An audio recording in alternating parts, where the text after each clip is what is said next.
நான் இன்னைக்கு முகப்பரு பிம்பிள்ஸ் பற்றி பேச போகிறேன். It is otherwise called as acne. ஆக்னிக்கான காரணங்கள் என்ன, அதோட சிம்டம்ஸ் என்ன, ட்ரீட்மெண்ட் எப்படி பண்ணலாம், ஃபேஸ் எப்படி கிளியராக வச்சுக்கலாம், அதை பற்றி உங்ககிட்ட சொல்ல போகிறேன். யூஸ்வலாக ஆக்னி அடலசன்ஸில் தான் ஸ்டார்ட் ஆகும். அதுக்கான காரணங்கள் என்னன்னு பார்த்தீங்கன்னா, too much of oil secretion, ஃபேஸில் நிறைய ஆயில் செக்ரேட் ஆகுது. செபேஷியஸ் கிளாண்ட்ஸ்னு சொல்லுவோம், அது ஃபேஸில் நிறையா இருக்கும். ஹேர் ஃபாலிக்கிளில் அந்த கிளாண்ட் வந்து அட்டாச் ஆகியிருக்கும். ஸோ அந்த கிளாண்டிலேருந்து நிறைய secretion which is going to block the pores, clogged pores அப்படின்னு சொல்லுவோம். அண்ட் ஆல்சோ உள்ள அந்த ஹேர் ஃபாலிக்கிளில் நிறைய எபிதீலியம், நிறைய டெட் செல்ஸ் ஃபார்ம் ஆகிறது, ப்ராப்பர் ஷெட்டிங் இல்லாதது. பாக்டீரியா அங்கே ஓவர் க்ரோத் ஆகிறது, பாடி அதுக்கு ரியாக்ட் ஆகுது. That we call it as inflammation. இது 4 தான் முக்கியமான காரணங்கள் பிம்பிள்ஸ் ஃபார்ம் ஆகிறதுக்கு. அதோட சிம்டம்ஸ் என்ன, இந்த மாதிரி கிளாக்டு போர்ஸ் ஆனால் அப்போ சிம்டம்ஸ் என்ன இருக்கும் ஆக்னிலன்னு பார்த்தா, சில பேர்த்துக்கு வெறும் பிளாக் ஹெட்ஸ் ஒயிட் ஹெட்ஸ் மட்டும்தான் இருக்கும். வெள்ளையாவோ கருப்பாவோ சின்ன சின்ன புள்ளியாக ஃபேஸில் இருக்கும். ஓவர் அந்த டீ ஜோனில் இருக்கும். சில பேர்த்துக்கு பேப்யூல்ஸ், ஸ்கின் கலர்லேயே சின்ன சின்ன கட்டிங்களாக இருக்கும். சில பேர்த்துக்கு பஸ்டியூல்ஸ், பஸ் ஃபில்டாக எல்லோ கலர் பசாங்கங்க நிறையா ஃபேஸில் இருக்கும். ஸ்டேஜ் 4 வந்து நாடியூல்ஸ்ன்னு சொல்லுவோம். பெரிய பெரிய கட்டிகளாக ஃபேஸையே விகாரமாக கூடிய அளவுக்கு nodulocystic acne. So we have stages for acne. Stage 1, stage 2, stage 3, stage 4 இருக்கும். இதுதான் அதோட சிம்டம்ஸ். இதோட காம்ப்ளிகேஷன்ஸ் என்ன, இருந்தால் இருந்துட்டு போகுது, பிளாக் ஹெட்ஸு ஒயிட் ஹெட்ஸு எப்படி வேணாலும் அப்படின்னு பார்த்தா, it leads on to complications like pigmentation. Acne skin கலர்லேயே சரியாக போகிறது சில பேருக்கு மட்டும்தான். For most of the children it leaves a mark. Face ஃபுல்லாக பிளாக்காக மாறுது. அது மட்டும் இல்லாமல் அது சரியாகும் போது it leaves a mark, scarring. ஃபேஸையே ஃபுல்லாக ஸ்பாயில் ஆகிற அளவுக்கு ஸ்காரிங் டெவலப் ஆகுது. ஸோ 2 மெயினான காம்ப்ளிகேஷன் பிக்மெண்டேஷனும் ஸ்காரிங்கும். இந்த 2 காம்ப்ளிகேஷனும் வராமல் இருக்கணும்னா நம்ம ஆக்னியை ஏர்லியராகவே ட்ரீட் பண்ணி கண்ட்ரோல் பண்ணிக்கணும்.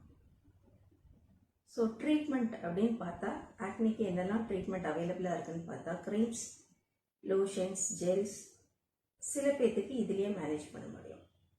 சில குழந்தைங்களுக்கு இதில் மாத்திரம் சரி பண்ண முடியாது. இது கூட டேப்லெட்ஸும் ஆட் பண்ணுற மாதிரி இருக்கும். இன்னும் சிவியரான ஆக்னி ட்ரீட்மெண்ட்டில் க்ரீம்ஸில் மட்டும் சரி பண்ண முடியல அப்படின்னா, we do peels like salicylic peel அப்படின்னு சொல்லுவோம். சாலிசிலிக் பீல்னா அது பெரிய chemical, it's not like that. பெரிய ஹார்ஷான அவ்வளோ கெமிக்கல் எல்லாம் ஃபேஸில் யூஸ் பண்ண முடியாது.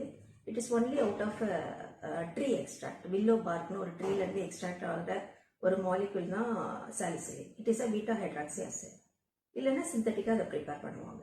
சம்டைம்ஸ் சாலிசிலிக் இல்லாமல் பிக்மெண்டேஷன் இதெல்லாம் ஃபேஸில் நிறையா இருக்குன்னு ஃபீல் பண்ணால் we use a combination peels. அதில் இன்னும் வேறு வேறு ingredients like glycolic, lactic, mandelic, ferulic நிறையா இருக்குது.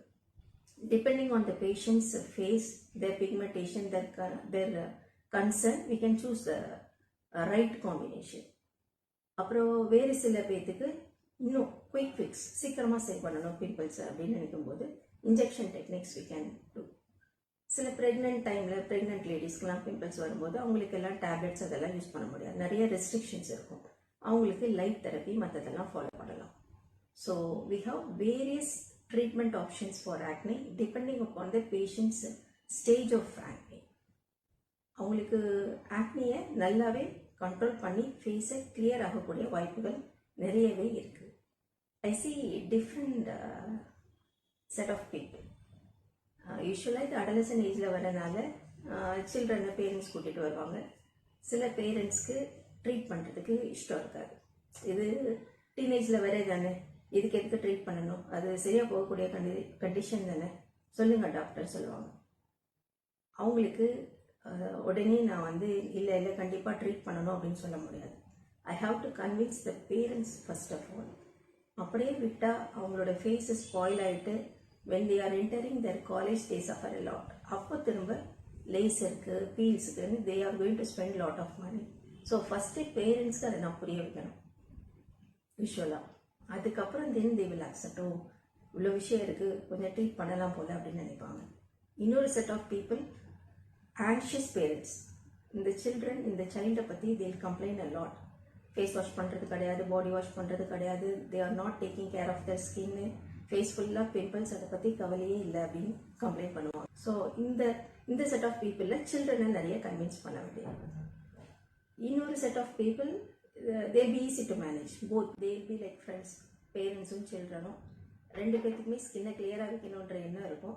அவங்களுக்கு சொன்னால் புரிஞ்சுப்பாங்க, ஈஸியாக ட்ரீட்மெண்ட் எடுத்துப்பாங்க. சில குழந்தைங்க முகப்பருனால ரொம்ப சஃபர் ஆகிறாங்க.